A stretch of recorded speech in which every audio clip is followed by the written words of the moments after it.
Parliament छोड़ दें, सियासत बंद कर दे मौलाना, लेकिन तरीका क्या गलत है। वो ये ना करें कि सियासत छोड़ दूं, वो भी कल को इसी रास्ते से आने की कोशिश करेंगे। अगर वो जीत जाते तो वो ये रास्ता दुरुस्त होता ना। ये है वो दो अमली जो तकलीफ दे रही है मुझे और इस मुल्क के 70% अवाम को, जो इस मुल्क के पॉलिटिकल प्रोसेस में इंटरेस्टेड नहीं है। इस मुल्क के निज़ाम को जो है वो तहबाला करने की कोशिश करे, उसको कैफरे किरदार तक पहुंचाना सिर्फ आर्मी चीफ का काम नहीं है यार। सही बात है। ये सिर्फ फौज का काम नहीं है, ये पूरी कौम की रूह पे हमला हुआ है। ये पूरी कौम के एक जिसको कहते हैं नजरिए पाकिस्तान पे हमला हुआ है।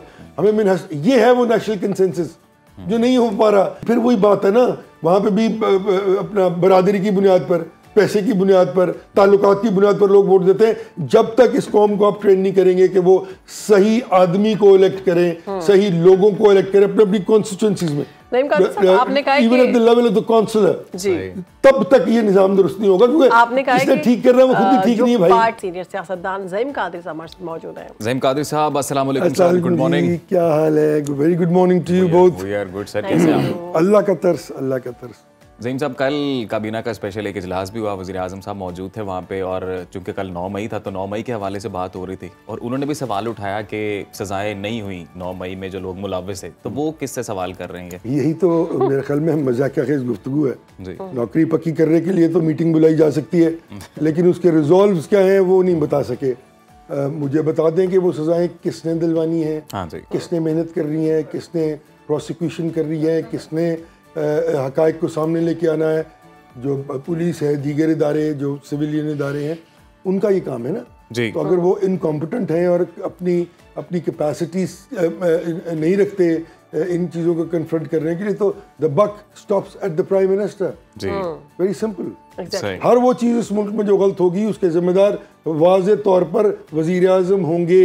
ये राज फाइक बात है हर जगह। ठीक है। तो अगर आप खुद ही तो फिर ये डिफीटिस्ट एटीट्यूड अगर आप दिखा रहे हैं तो आप अपनी न सिर्फ कमजोरी बता रहे हैं बल्कि आप ये भी बता रहे हैं कि आप बुरी तरह नाकाम हो गए। एक साल में आप अपने आप को अप्लाई नहीं कर सके प्रॉपर्ली, कि आप डिलीवर नहीं कर पाए। तो ये तो बड़ी एक सिंपल सी रजीम है इन सियासतदानों की हमेशा से, कि जब वो किसी चीज़ को डिलीवर नहीं कर पाते, जो कि कभी भी नहीं कर पाए, और किसी भी जो एस्पेक्ट ऑफ लाइफ में या किसी भी ऐसे जगह पर नहीं वो डिलीवर कर पाए जिसका डायरेक्टली आवाम को फायदा हो, तो फिर वो यकीनन कोई सहारा ढूंढते हैं। तो कहते हैं ना, नया नैरेटिव लेके आएंगे, नई बात करेंगे, यानी कि वही पुरानी बोतल में नई शराब डाल के लाके आप लोगों को बेवकूफ़ बनाएंगे। और हम क्या सादा कौम है कि वो बीमार हुए जिसके सबब उसी अवतार के लौंडे से दवा लेते हैं, बार बार इन्हीं लोगों की तरफ देखते हैं और कहते हैं कि ये हमारी नस्लों को संवार देंगे। वो कहते हैं और हम मान लेते हैं यार। लुक एट दिस,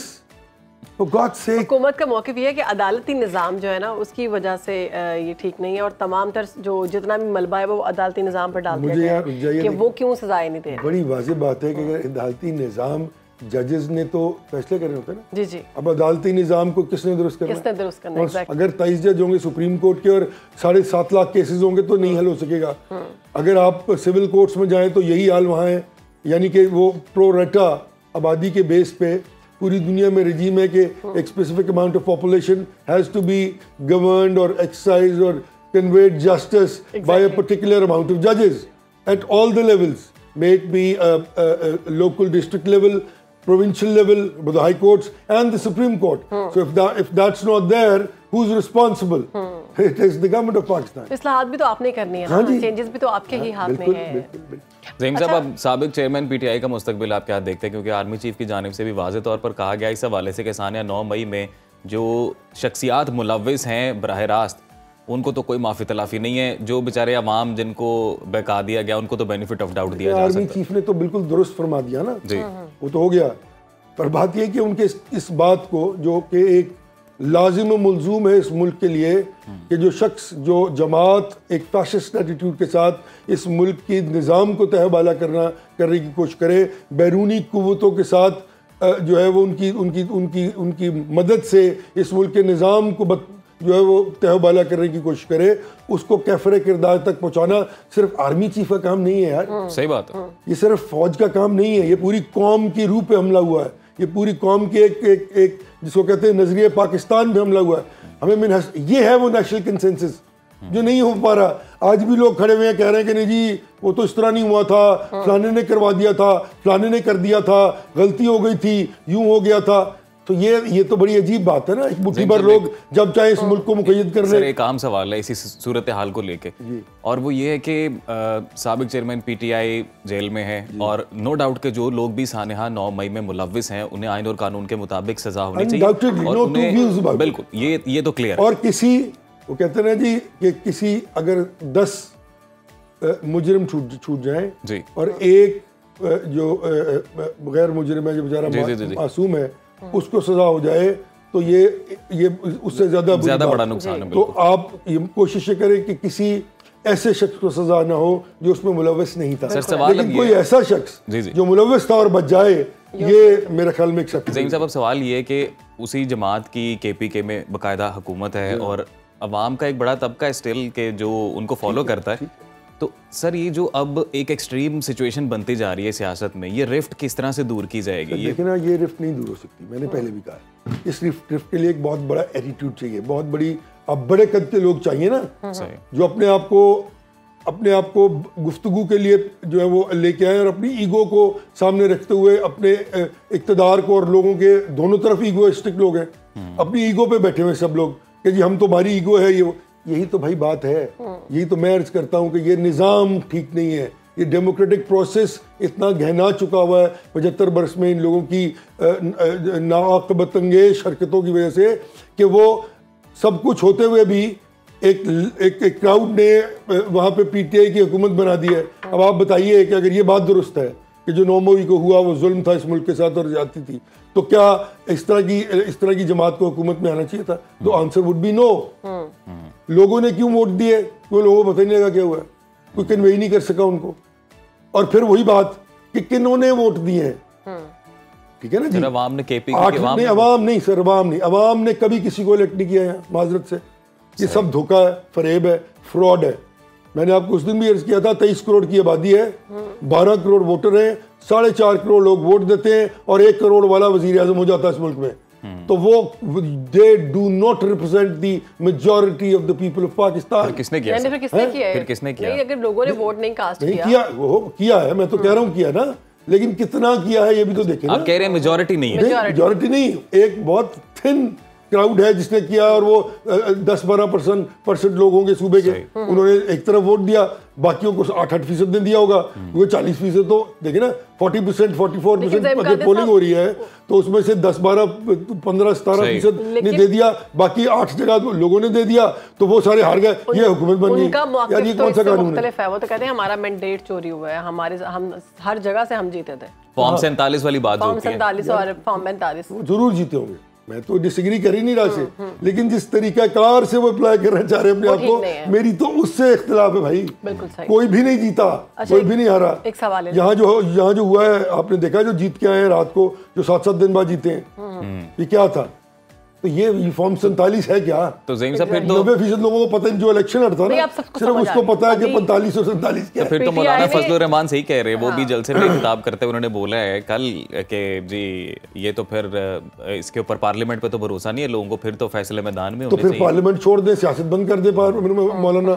लेकिन तरीका क्या गलत है, वो ये ना करे कि सियासत छोड़ दूं, वो भी कल को इसी रास्ते से आने की कोशिश करेंगे। अगर वो जीत जाते तो वो ये रास्ता दुरुस्त होता ना। ये है वो दो अमली जो तकलीफ दे रही है मुझे और इस मुल्क के 70% अवाम को, जो इस मुल्क के पॉलिटिकल प्रोसेस में इंटरेस्टेड नहीं है।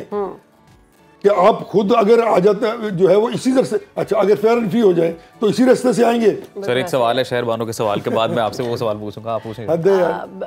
ज़हीम कहते सब 9 मई का जिक्र हुआ था, तो हुकूमत की जानिब से कोई कानून साजी की जा रही है, तो आपको क्या लगता है क्या कानून साजी करेंगे इस सारे मामले पर? देखिए अगर कर सकते हैं इस तरह की कानून साजी में, देखिए ना सॉरी, एक तो 2/3 मेजॉरिटी नहीं है। अब वो किस तरह की कानून साजी करना चाहते हैं ये मुझे तो इल्म नहीं है, लेकिन कोई भी कानून साजी अगर फंडामेंटल राइट से मुतसादिम हो और इनके इक़्तिदार को टूल देने के लिए हो, जिस तरह 17th अमेंडमेंट लाई गई थी इस मुल्क में कि किसी को खलीफतुल मुस्लिमीन डिक्लेयर कर दिया जाए, तो ये तो फिर तरीकाकार गलत है ना। ये this is wrong. Sir my question is जो आप बात कर रहे थे कि ये बात ठीक है, सर्वे से ये चीज़ साबित हो सकती है कि बड़े कम लोगों की एक तादाद है जो निकली, उन्होंने वोट कास्ट किया, मेजोरिटी वोट या पॉपुलर वोट इसे नहीं कह सकते, तो सर फिर क्या तरीकाकार होना चाहिए? हुकूमत का कौन सा ऐसा तरीका नाफिज करें कि जिसपे मेजोरिटी अवाम घरों से निकले और वोट कास्ट करें? देखिए, इसमें भी तमाम जो सबसे पहली बात तो है कि अवाम को कन्विंस किया जाए जी कि ये जो लोग आपके सामने पेश किए जा रहे हैं, ट्रेनिंग है ना, सही, क्योंकि प्रोसेस क्या करता है कि प्रोसेस आपको ट्रेन कर देता है फॉर द बेटरमेंट। अब 10 साल यहाँ काम करेंगे एंकर पे, 11वें साल अब लोगों को 20 को बता देंगे ये किया करो यार, जी, जी, तुम ठीक हो जाओगे। तो प्रॉब्लम ये है कि यहाँ पे जो काम करने वाले हैं वही करप्ट और डिसऑनेस्ट है। जी जी। तो अगर आप उनको, जब आप आवाम को ट्रेन कर देंगे कि जनाब ये पॉलिटिकल मोडालिटीज है ना जी, डेमोक्रेसी की जो मोडालिटीज है, अगर एक भी मोडालिटी ना हो तो वो डेमोक्रेसी नहीं होती, वो ऑटोक्रेसी होती है, अरिस्टोक्रेसी होती है, डिक्टेटरशिप होती है, कुछ भी हो सकता है, ओलिगार्की, कुछ एनीथिंग। बट मैं ये सिर्फ अर्ज कर रहा हूँ कि देखिए, आपने इस कौम को ट्रेन ही नहीं किया। कौम को ये आज भी जो वोट दे के भी आते हैं ना, उनको ये वोट यकीन नहीं होता कि वो जिसको वोट दे के आएंगे उसी के हक में वोट जाएगा, किसी और को नहीं चला जाएगा। और दूसरी बात, क्या आपने इस कौम को इस तरह ट्रेन किया पॉलिटिकल पार्टीज ने कि वो उस शख्स को जरूर देखें जिसको वोट देने जा रहे हैं? वो जाके नवाज शरीफ साहब, इमरान खान साहब, फजलुर रहमान साहब, जरदारी साहब को वोट दे आते हैं। और जो बंदा भेज रहे हैं आप, उसने जाके असेंबली में क्या डिलीवर किया है आप नहीं पूछा, आपने नहीं पूछा। क्यों? कि आपने एजुकेशन जो है वो नहीं है इस मुल्क में, आपके परसेंटेज एजुकेटेड लोगों की कितनी है, जब वो सबसे बड़ी मोडालिटी है डेमोक्रेसी की। और स्कूल और स्कूलों से बाहर है, और स्कूलों के जो हालात हैं आप वो अगर देख लेना जी, तो आप सोच ही नहीं सकते कि हुकूमत का जो आर्टिकल 4 में फंडामेंटल राइट्स में जो तालीम है, सेहत और बुनियादी हकूक है, तो वो आप लोकल गवर्नमेंट जवाब है। फिर इसका लोकल गवर्नमेंट जितनी तगड़ी होगी उतनी अवाम की अच्छी ट्रेनिंग, सबसे बड़ा जवाब है। क्योंकि उसमें होता ही है कि लोकल कम्युनिटी में, बहुत छोटे इलाके में हर शख्स एक दूसरे को जानता हो, लेकिन फिर वही बात है ना, वहां पे भी अपना बरादरी की बुनियाद पर, पैसे की बुनियाद पर, ताल्लुकात की बुनियाद पर लोग वोट देते हैं। जब तक इस कौम को आप ट्रेन नहीं करेंगे कि वो सही आदमी को इलेक्ट करें, सही लोगों को इलेक्ट करें अपने अपनी कॉन्स्टिट्यूएंसीज में, आपने कहा even at the level of the councillor, तब तक ये निजाम दुरुस्त नहीं होगा। क्योंकि आपने कहा इसने ठीक कर रहा है, वो खुद ही ठीक नहीं है भाई। पार्टीज हैं, आप कह रहे हैं जो पार्टीज हैं उनको आवाम को ट्रेन करना चाहिए, अभी तक किसी ने ट्रेन नहीं किया। आपको नहीं लगता कि ये पार्टीज को पहले ट्रेनिंग की जरूरत है? ये पार्टीज में जो लोग खड़े होते हैं बात करने के लिए, इनको बोलने की तमीज सीखनी चाहिए, इनको पार्लियामेंट में बात करने की तमीज आनी चाहिए, इनको आवाम के मसाइल सुनने की तमीज होनी चाहिए, और उसके बाद जब ये जीत जाते हैं उसके बाद फिर अपने रवैयों को बेहतर करने की तमीज होनी चाहिए। हर बात आपने 100% दुरुस्त की है, लेकिन प्रॉब्लम कहाँ है? प्रॉब्लम यह है कि उनका मकमा नजर सिर्फ और सिर्फ इक़्तिदार का हसूल, अपनी मर्जी की पॉलिसीज, अपनी जेबें, अपने तो फिर हम कहाँ से लेके आए ऐसे सियासतदान जो हमारे गम का दावा करें? आप जब प्रोसेस बना देते हैं ना, जब आप प्रोसेस को दुरुस्त कर देते हैं, तो process, democratic process in letter in spirit with all its मतलब फंडामेंटल उसके जो फिनोमेना है, आप इम्प्लीकेट कर दें लेटर इन स्पिरिट में, तो वहां पे छाननी लग जाती है, और पंजाबी में छाननी लग जाती है, ऑटोमेटिकली चीजें फिल्टर होती चली जाती है, और कोई भी चीज एकदम तो होती नहीं, इन ड्यू कोर्स आप चीजों को ठीक है। यहाँ पे वो निजाम ही नहीं आया ना कभी जी। किसी ने किसी को उठा के बिठा दिया, और उसके बाद उसने लोगों को नौकरियां देके, ताल्लुकात बना के, पैसे देके, सिस्टम्स को अब्यूज करके आपने अपने आप को एक बना लिया, और आप चलते रहे। तो ये मुहज़्ज़म जमहूरियत जो है ना, माजरत से मैं इसके बिल्कुल खिलाफ नहीं हूँ। मैं एक डेमोक्रेट हूँ, और मैंने डिक्टेटरशिप के खिलाफ जंग लड़ी हुई है पूरी 10 साल की। लेकिन सिस्टम जो है वो अब पैरासाइट हो गया टू इट्स ओन एंटिटी। जब तक आप उसको दुरुस्त नहीं करेंगे तब तक ये रिजॉल्व डेमोक्रेसी के कौम को नहीं मिल सकते। सिस्टम को दुरुस्त करने की जरूरत है। वक्त की किल्लत है सर। अब जाते जाते अगर आप एक और डेवलपमेंट उस हवाले से भी अपना तज्जिया दे दें, और वो ये कि सरदार सलीम हैदर साहब आज गवर्नर पंजाब बन रहे हैं और बिलावल भुट्टो भी शिरकत कर रहे हैं उनकी तकरीब हलबर्दारी में, तो इस हवाले से क्या देखिए जी, ये बड़ी कामयाब पॉलिटिक्स है जरदारी साहब की। उन्होंने ओनर्स किसी चीज का नहीं लेना, तमाम कॉन्स्टिट्यूशनल ओहदे उन्होंने ले लिए। उन्होंने इनको सिर्फ वो देखे ना कि शौक गुलबोसी में हमने कांटों पर जुबान रख दी, ये शहबाज शरीफ साहब के लिए शेर है। उन्होंने अपनी वजारत उज़्मा के लिए अपनी पार्टी को भी, वो जिस तरह शेर अफजल मरवत साहब फरमाते ना ये प्रोग्राम तो उन्होंने उनको वहां तक पहुंचा दिया अल्लाह के फजल से, अपने आप को भी पहुंचा लिया, अपने भाई साहब भी पहुंचा दिया। जरदारी साहब जो है उनका एक डिफरेंट सिस्टम है। वो सिंध में बैठे हुए हैं, उन्होंने तमाम कॉन्स्टिट्यूशनल ओहदे भी ले लिए, वो हुकूमत भी इंजॉय करेंगे और तमाम एल्स और नाकामियां जो 100% होंगी वो इन्हीं के खाते में पड़ेगी। ठीक है, वेरी सक्सेसफुल मैन। ठीक, बहुत शुक्रिया आपके वक्त का। आपने बड़ी ज़बरदस्त बात की कि उन्होंने अपने आप को यहाँ तक पहुँचा दिया। हर कोई अपने आप को अपनी कारकर्दगी से पहुँचाता है। काम करें, आवाम आपको चूज़ करेगी।